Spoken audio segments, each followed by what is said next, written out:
And one of the things that I had lunch with Linda today, when I was having lunch, we were talking about it. She was saying that the shocking thing for her in that experience was how quickly the changing of a thought impacts the muscles or the entire physiology of the body. That when I asked her to just think of a moment in her life when she experienced shame, her arm almost went limp, and I said, no, hold it as hard as you can, and she had literally no strength in her. There, in Power versus Force, Dr. Hawkins has presented a scale that I want to present to you here today, and it's just an arbitrary scale. It's numbers. These numbers could go from 0 to 2 million, or they could go to 0 to 10, or whatever. His scale goes from 0 to 1,000, and what it is a scale that measures energy. Now remember, when I spoke yesterday, the idea that Einstein said that nothing happens until something moves. That everything in the universe is energy. And energy is not good or bad, right or wrong, moral or immoral. Energy is fast or slow, high or low. And that our objective in understanding this and what it means to us is to be able to move to higher and higher and faster energies. That when a higher energy, a faster energy, is put into the presence or the energy field of a very low and a very slow energy, that energy is nullified, the lower energy, and dissolved. It disappears. But more than it dissolving and disappearing, for example, if you're in a room of darkness, darkness is just simply a lower and a slower energy than light. Light moves very, very fast. The absence of light shows a very slow and a very low energy. If you're in a dark room and you are about to light a candle in that dark room, you don't have to say to the darkness, you better get out of here now. You're going to have to dissolve. You're going to have to scurry because I'm about to bring some light in here. You don't have to do that. All you have to do is light a candle, turn on a light, and the darkness dissolves. The darkness disappears. But more than that, and this is really crucial for what I'm presenting here this afternoon, the darkness is converted to light.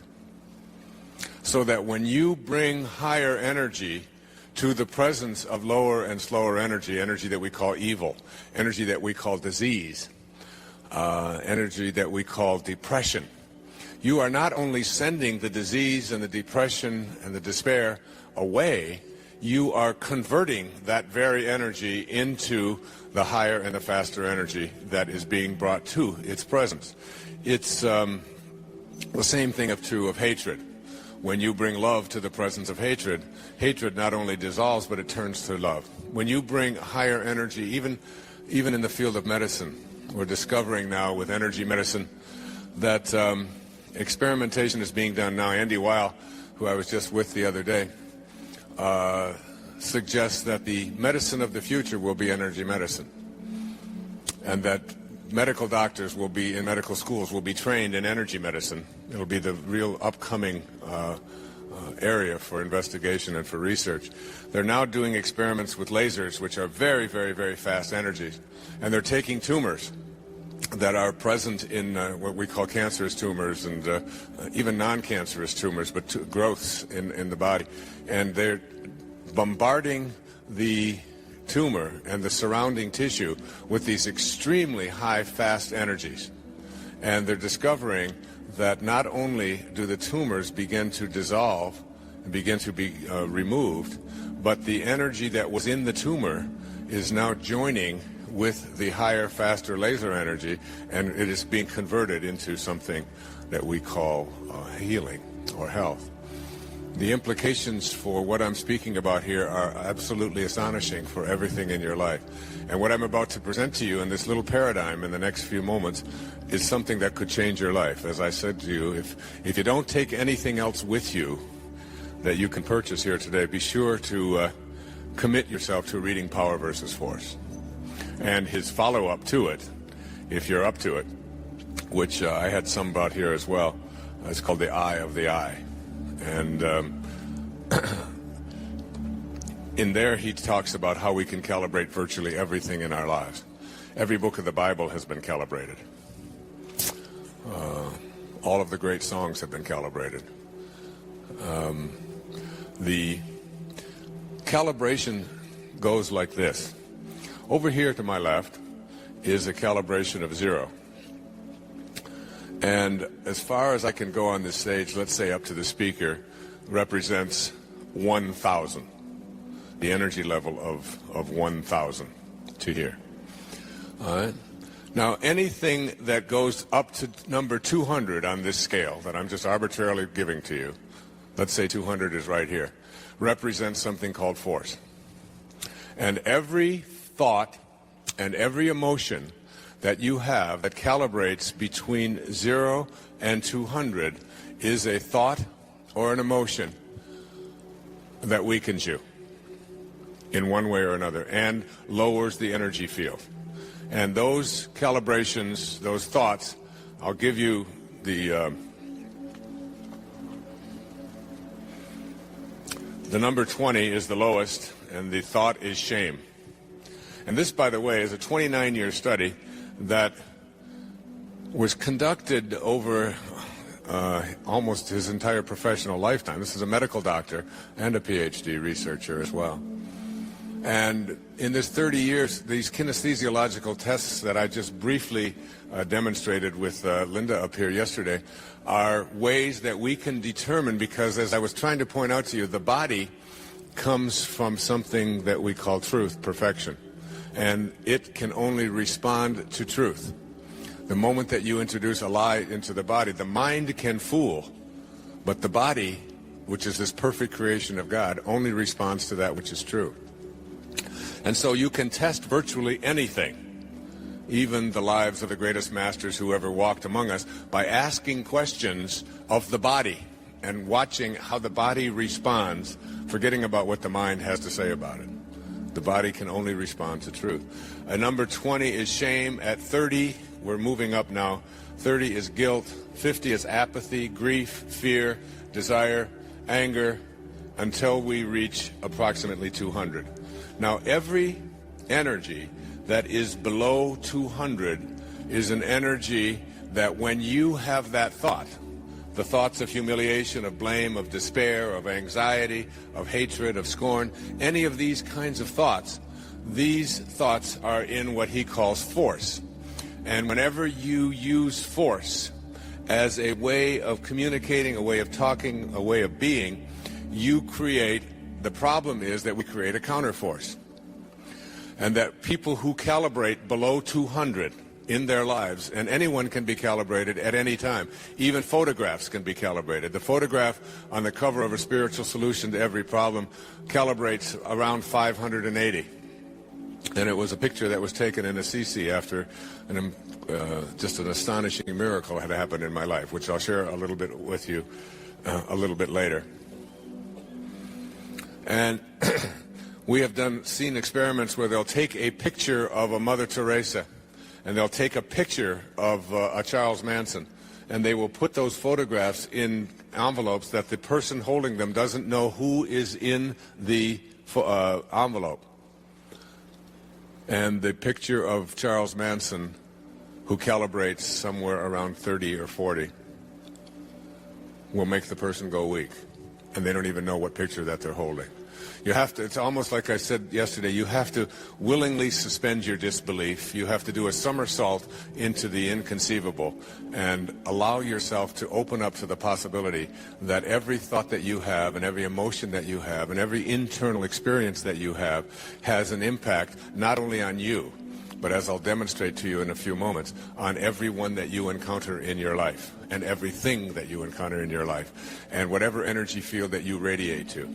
So we're talking 0 to 200, but this scale isn't a scale that is consistent all the way through. When you get to a number of 600, which represents extremely high energy, you were talking about maybe a few thousand people on the entire planet Earth today, out of the 6 billion or so of us, who reach this level of consciousness of 600. When we're talking about moving into 700 and 800, we're talking about the greatest spiritual masters who've ever walked among us. People who live at the level of the ineffable, who are unconditional love, and have what Patanjali says, he said, when you become steadfast in your abstention of thoughts of harm directed toward others, listen to that again, when you become steadfast in your thoughts of harm directed toward others,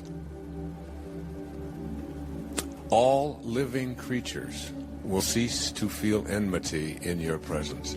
If you're steadfast in abstaining from a thought of harm, and never ever have a thought of harm or judgment directed toward others, because you have to know that when you judge another, you do not define them. You define yourself as someone who needs to judge. Calling someone else stupid or foolish or evil or whatever does not make them that. That just says something about you who needs to put those kind of labels on other people.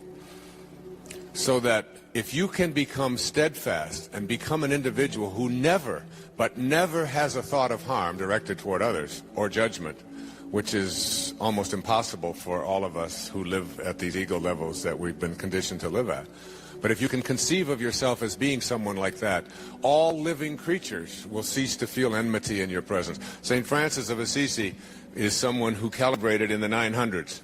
Maybe 7 or 8 people in the history of the world have calibrated above 950.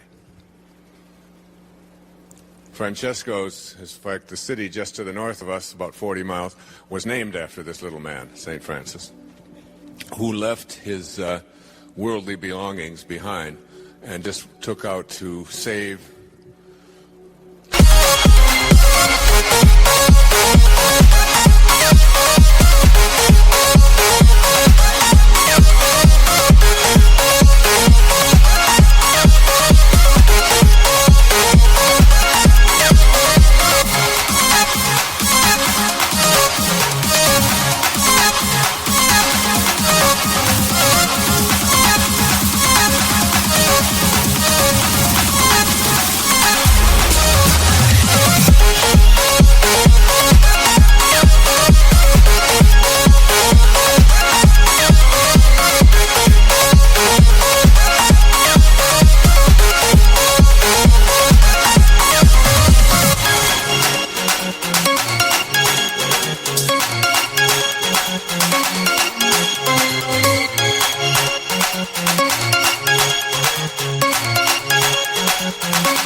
To save the church, and he spent the last 2 years of his life up in a place that I visited with my wife a few years ago when I took a group of people to Assisi at Mount Suribasso. And the last 2 years of his life, he had to have his hands and his feet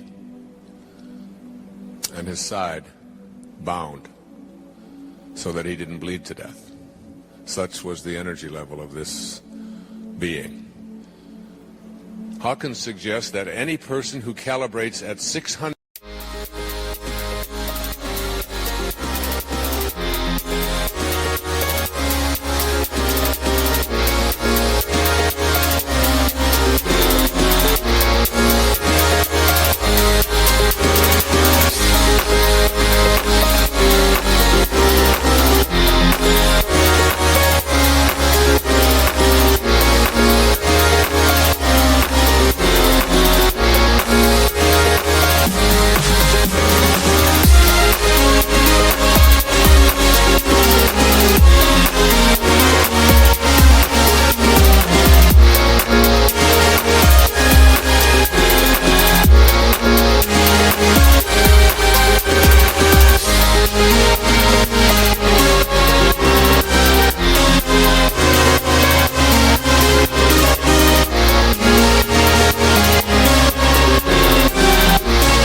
or higher. Mother Teresa calibrated at 600.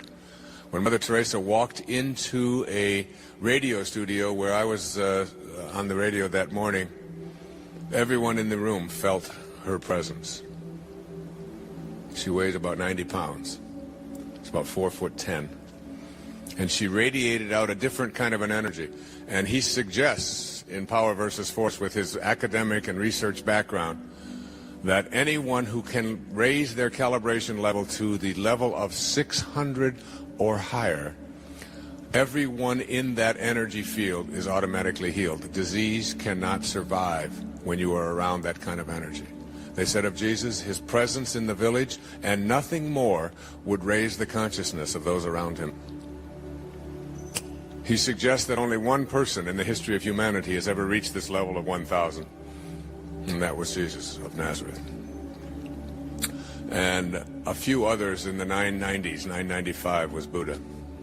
And these are all done with very scientific kinesthesiological tests using the body, which can only determine that which is true.